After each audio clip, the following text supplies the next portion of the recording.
Selamat sore. Selamat datang di komunitas Salihara.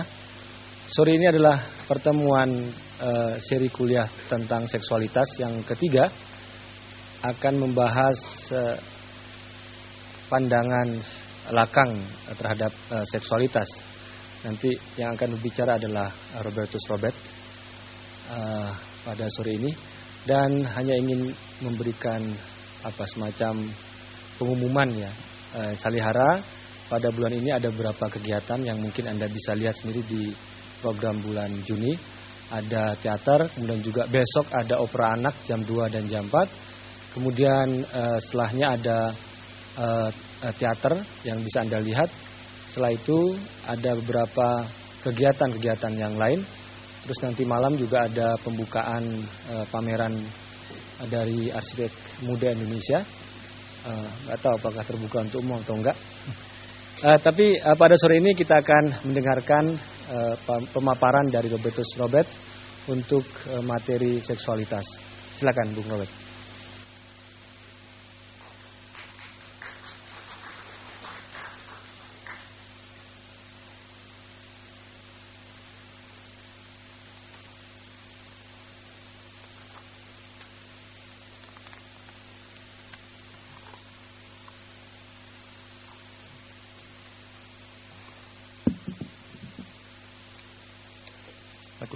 Selamat sore rekan-rekan sekalian, Bapak Ibu. Karena kita waktunya sangat terbatas, sementara beberapa bahan mungkin perlu penjelasan yang agak panjang gitu. Jadi saya kira saya akan mulai saja supaya kita bisa mempersingkat waktu, sehingga buat kita yang juga tergesa-gesa untuk menyaksikan Belanda melawan Jepang, kita bisa segera bergegas dari tempat ini dengan cepat gitu. Subjek atau mengapa perempuan tidak eksis. Sebelumnya saya mengajukan beberapa ralat. Pertama, semua kata perempuan di sini ditulis dengan keliru. Yang dalam bahasa Inggris itu mestinya bukan women tapi woman. Kemudian pada makalah yang saudara-saudara terima itu ada kutipan yang mestinya berisi yang berisi lambang-lambang, tapi oleh karena ada perubahan di dalam font, maka dia berubah gitu menjadi huruf E, P, C. Nanti dalam paparan akan saya tunjukkan lambang-lambang itu sesungguhnya apa gitu. Tapi baiknya kita mulai saja dulu semua.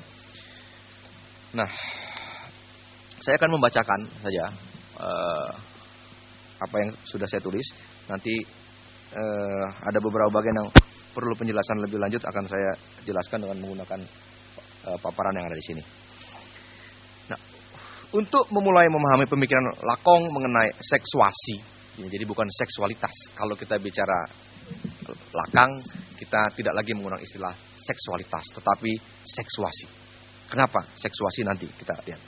Kita agaknya harus menempuh cara penelusuran yang relatif sulit, yakni dengan pertama-tama dan secara langsung mengklarifikasi formula kontroversial yang dikemukakannya mengenai seksuasi, yakni bahwa woman doesn't exist. Posisi perempuan ini di dalam angkor ditulis dengan itu ya, la yang dicoret atau woman yang dicoret itu. Nah, formula Lakong ini telah melahirkan kesulitan sekaligus kesalahpahaman berlarut terhadap antropologi filosofisnya. Mereka yang kurang dalam serta kurang teliti membaca naskah Lakong akan dengan segera tiba pada kesimpulan umum bahwa seakan-akan psikoanalisa Lakong, sebagaimana juga Freud, bersifat anti-feminis bahkan misoginis.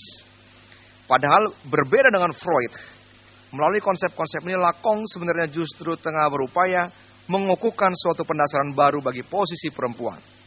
Perempuan sebagai subjek par excellence.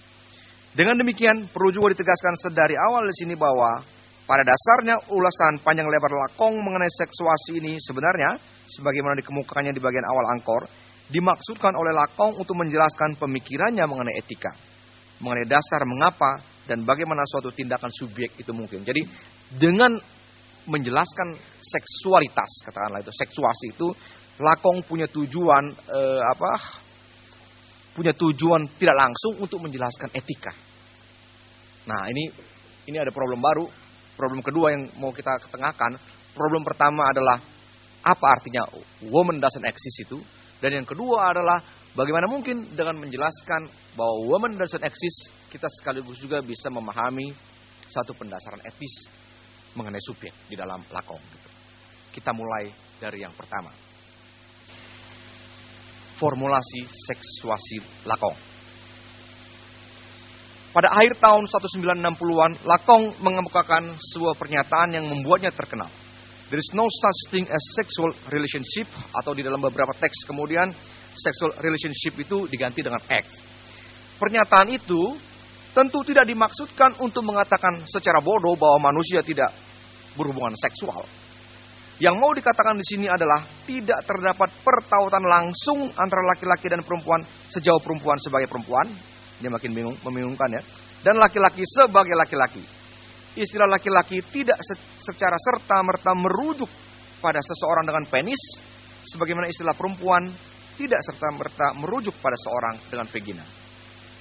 Nah, selain menolak pandangan anatomis biologis di atas, jadi intinya yang mau ditolak yang pertama adalah pandangan anatomis biologis. Nanti dijelaskan lebih jauh lagi. Ya. Perempuan dan laki-laki juga tidak dapat dibasiskan pada sejenis pandangan esensialis.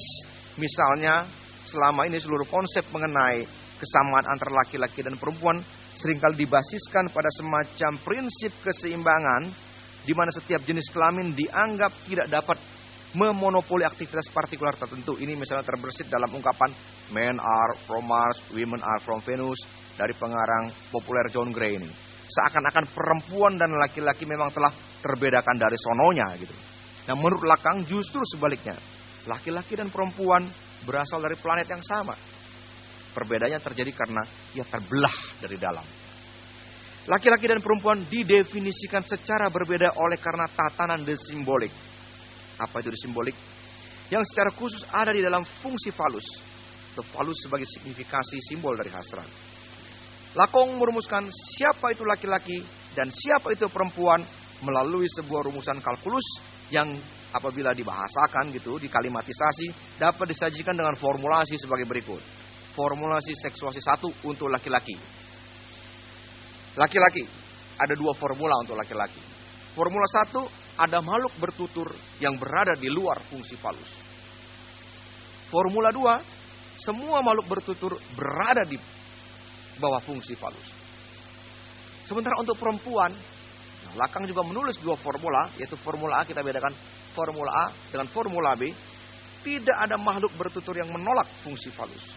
Formula B, tidak semua makhluk bertutur berada di bawah fungsi falus. Jadi mohon diperhatikan formula 2 dan formula B itu ada titik krusial di situ. Pada formula 2 untuk laki-laki, semua makhluk bertutur berada di bawah fungsi falus. Sementara untuk perempuan pada formula B, tidak semua makhluk bertutur berada di bawah fungsi falus. Jadi pada perempuan ada semacam ruang bahwa dia itu meskipun banyak yang berada di bawah fungsi falus, tetapi nggak semua berada di bawah fungsi falus. Nah, tapi penjelasannya apa? Nah, penjelasannya berikutnya. Kita perlu tahu dulu apa itu falus, ya kan? Untuk melampaui pemahaman awam dari formula ini, kita mesti terlebih dahulu memahami apa itu fungsi falus. Dan tentu saja kalau kita bicara falus, kita bicara kastrasi. Sebagaimana kita ketahui sebelumnya, di dalam Freud, pendefinisian siapa itu laki-laki dan siapa itu perempuan dilakukan dengan menggunakan patokan anatomis biologis. Di dalam Freud, fase oral dan fase anal dan genital terjadi secara paralel dengan berujung pada perbandingan traumatis, yaitu bahwa laki-laki menemukan dirinya sebagai laki-laki ketika ia menemukan penis, sementara perempuan menemukan dirinya sebagai perempuan justru ketika ia kehilangan penis. Jadi patokan siapa itu laki-laki dan siapa itu perempuan di dalam Freud itu